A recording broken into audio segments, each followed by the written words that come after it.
O ancient mother, fill me with your presence. Call me to know you, to acknowledge you in every moment, to honour you in every breath. May my whole entire being shimmer with the knowledge of you. May my every step caress your sacred form. May my eyes be open to your undimmed magnificence of pure joy. O ancient mother, I devote my life to you. O ancient mother of earth, sea, and sky, I bow to you. O ancient mother, I merge with you, my muse, my inspiration, the fire in my soul.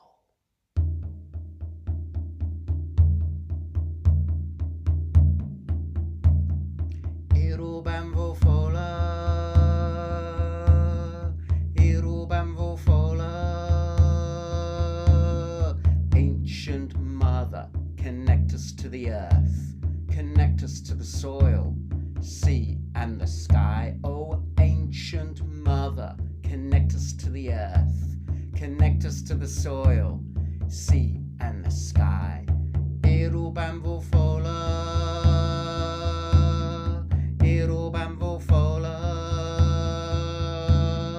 Banva, Donu, Downey, Macha, Danu, Boan, Breed, Kaliak, Tautu, Kora, Nyaman, Bav, Macha, Irubamvo fola,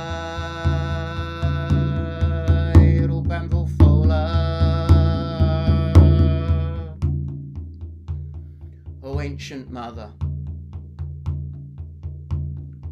queen of the soil, heart of the forest, have I not been in your womb many times before, in the warm, life-giving essence of the loamy earth? Did you not initiate me and push me out and up into the blinding light of life? But how I forget, how I cry out, I never do enough. How is it that I have allowed the pulsing warmth of love in your mallebrous touch to deteriorate in torturous ways unimaginable? Am I as man allowed to taste your mysteries? Am I as man who has abused every cell in your wise and wonderful form allowed to take rest in you? And yet the agony of searching in sorrow for that bed woven by the goddess seems too much to bear. Your mocking, terrible form humiliates my male arrogance as I realize that my sorrow is but dust compared to my neglect of you. And yet, when I enter your chambers, taste the untainted bliss of union, my whole being is on fire with a love that frees the soul. Oh, I'm pulled down into the black abyss to be remade. O ancient mother, heart of the forest, queen of the soil, black, veiled, exiled, ancient mother, forgive me. Irubamvo fola, Irubamvo fola. Ancient mother, connect us to the earth, connect us to the soil, sea and the sky. Oh, ancient mother, connect us to the earth, connect us to the soil, sea and the sky. Oh, Banva, Donu, Downey, Macha, Danu, Boan, Breed, Kaliak, Tautu, Kora, Nyaman, Bav, Macha. Macha, Iruban Vofola, Iruban Vofola, Banva, Donu, Downey, Macha, Danu, Boan, Breed, Kaliak, Tautu, Chora, Nyeman, Bav, Macha, Iruban Vofola, Iruban Vofola, Iruban Vofola. I was alone. I was hairy, clawed, withered, grey, naked, wretched, and miserable. I assumed this was the end of my long life.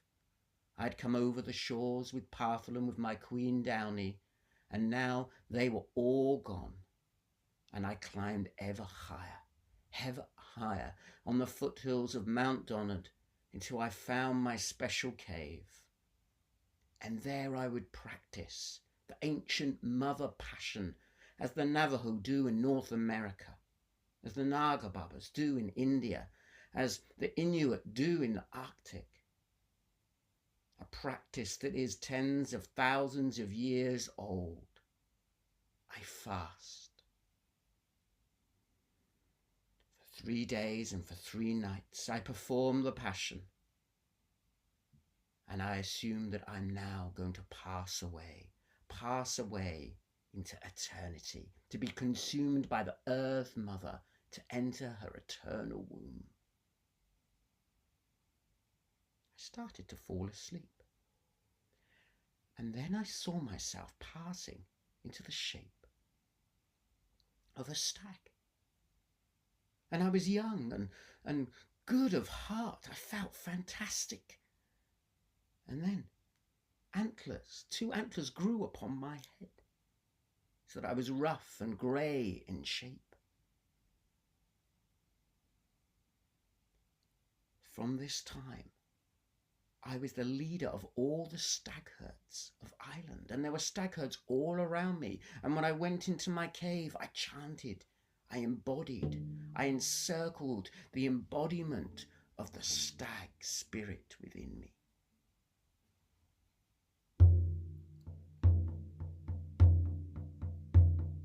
Wild stag, protect my soul. Wild stag, enter me. Wild stag, enliven me. Oh, dance with me. Oh, dance with me.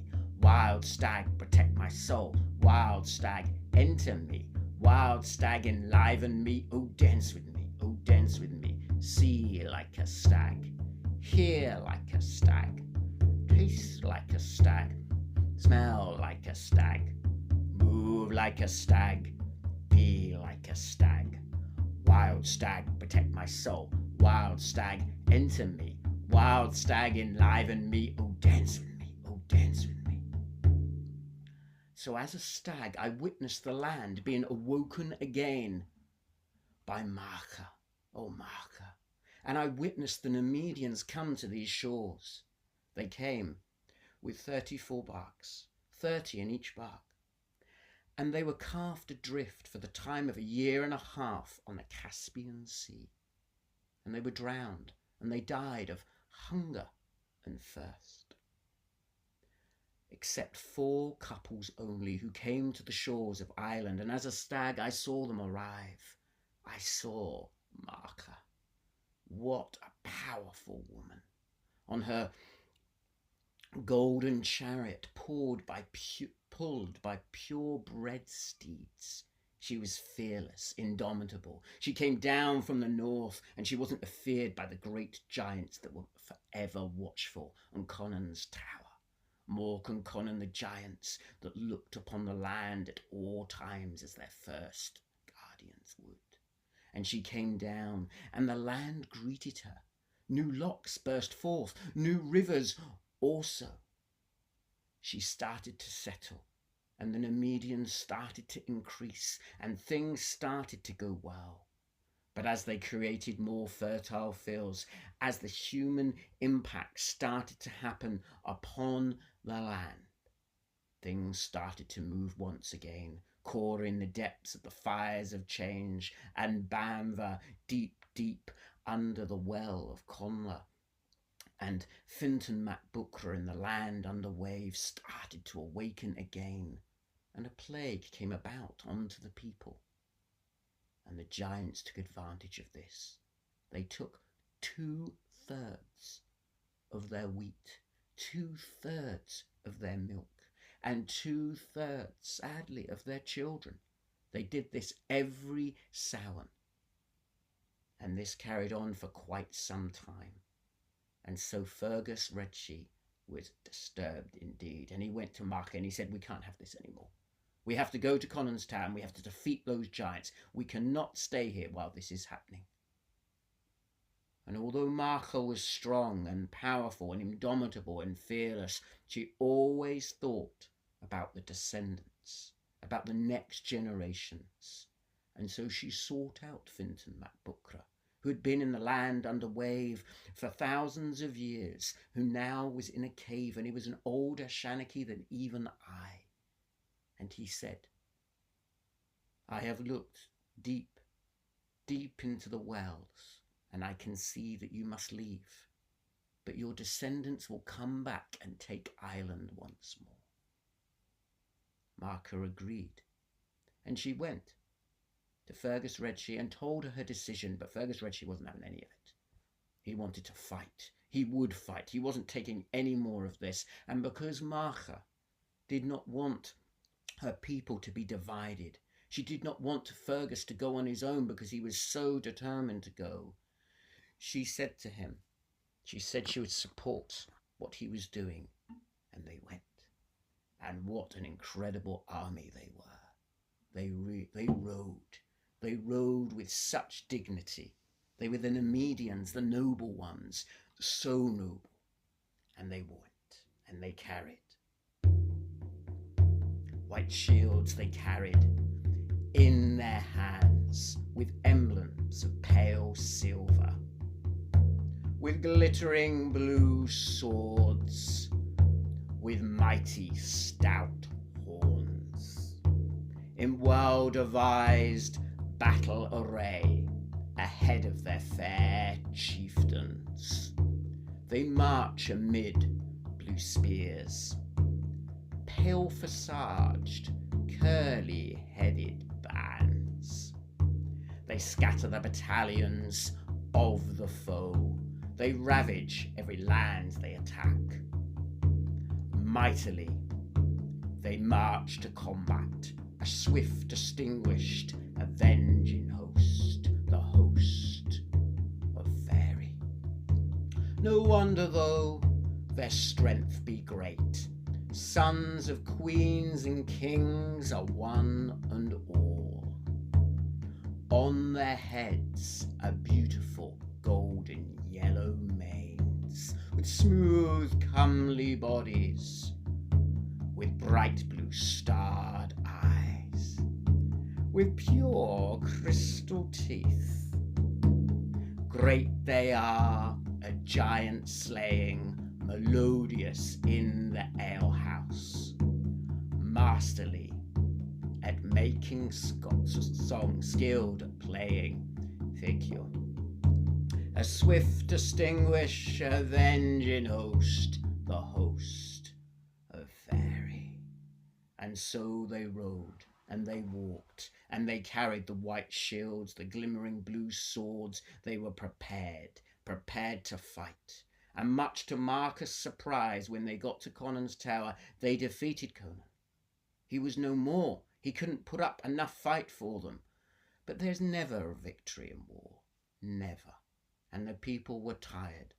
There was disease spreading across the battlefield.